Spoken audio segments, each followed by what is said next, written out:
Hello friends, welcome to my channel. This side Sonam Sharma. आज हम osmosis को समझेंगे। ऑस्मोसिस प्रोसीजर कैसे होता है, ठीक है। ऑस्मोसिस को समझने से पहले हमने मेम्ब्रेन्स को देखा था, क्योंकि यहाँ पर मेम्ब्रेन्स को समझना इसलिए ज़रूरी है क्योंकि हम ऑस्मोसिस में सेमी परमेबल मेम्ब्रेन की बात करते हैं। ओके, किसकी बात करते हैं? सेमी परमेबल मेम्ब्रेन की।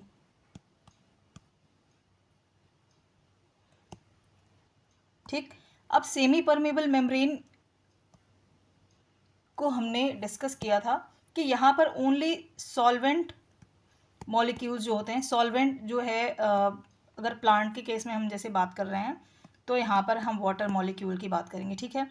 तो सॉल्वेंट मॉलिक्यूल्स ही ओनली अलाउड होते हैं और सॉल्यूट पार्टिकल्स अलाउड नहीं होते हैं सेमी परमेबल के आर पार जाने के लिए, ठीक है। सेमी परमेबल मेम्ब्रेन के आर पार जाने के लिए अलाउड नहीं होते हैं solute particles.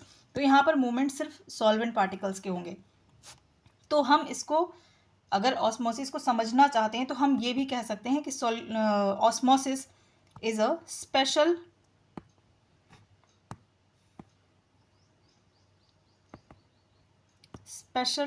Type of diffusion, okay, through semi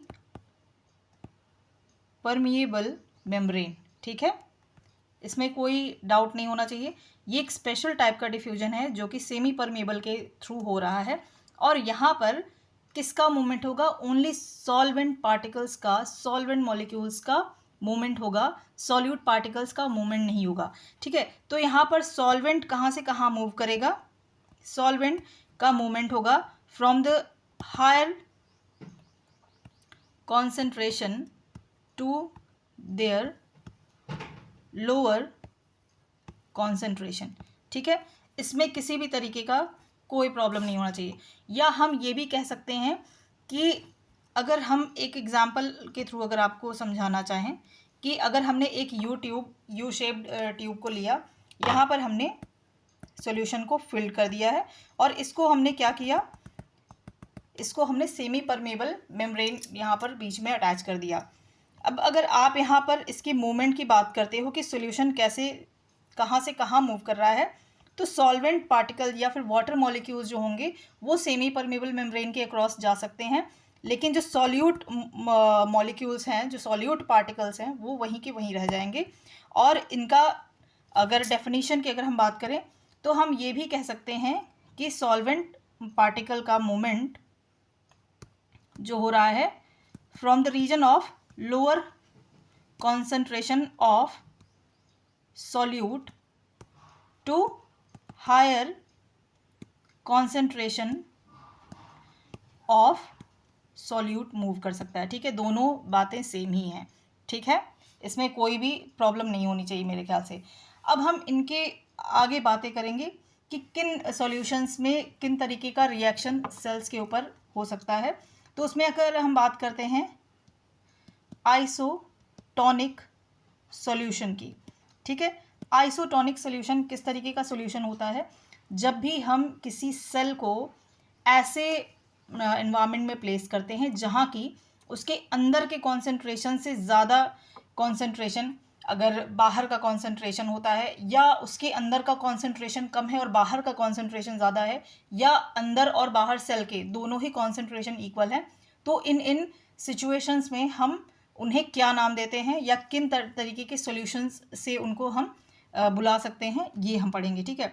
तो आइसोटोनिक में क्या होता है कि अगर हम किसी भी सेल को एक ऐसे इन्वायरमेंट में प्लेस कर रहे हैं जहाँ पर कि उसके बाहर का जो कॉन्सेंट्रेशन है, जिसमें सेल रखा हुआ है, ठीक है, या सेल प्लेस्ड है, उसके बाहर का कॉन्सेंट्रेशन और सेल के अंदर का कॉन्सेंट्रेशन, ठीक है, सेल के अंदर का कॉन्सेंट्रेशन और सेल जिस इन्वायरमेंट में प्लेस किया गया है वो दोनों के कॉन्सेंट्रेशन क्या हैं? सेम कॉन्सेंट्रेशन अगर हैं तो ये हम ऐसे सॉल्यूशन को क्या कहेंगे?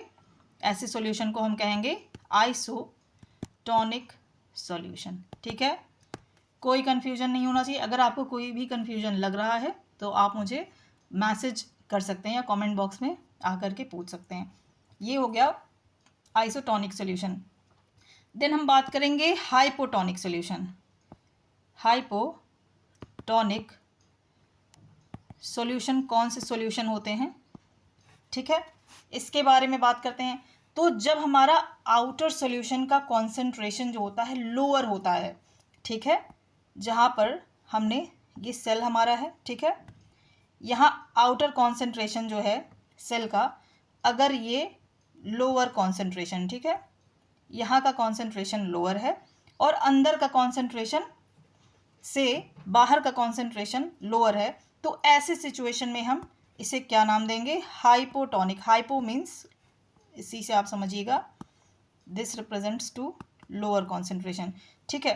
तो हाइपो टर्म लोअर से समझ लीजिए होता है, ठीक। आगे हम देखेंगे अगर हमारा जो सेल जिस सिचुएशन में प्लेस्ड है उसके आउटर जो इन्वायरमेंट है उसका सॉल्यूशन का कॉन्सेंट्रेशन लोअर है, तो ऐसे सॉल्यूशन को हम क्या नाम देंगे, हाइपोटोनिक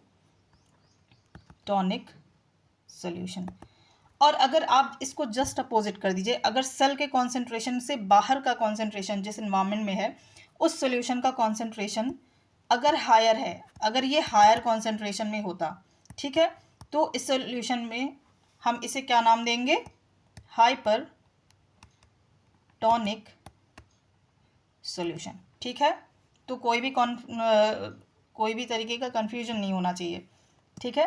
तो हमने किन किन टाइप के सॉल्यूशंस के बारे में पढ़ा, आइसोटोनिक सॉल्यूशन, ठीक है, देन हाइपरटोनिक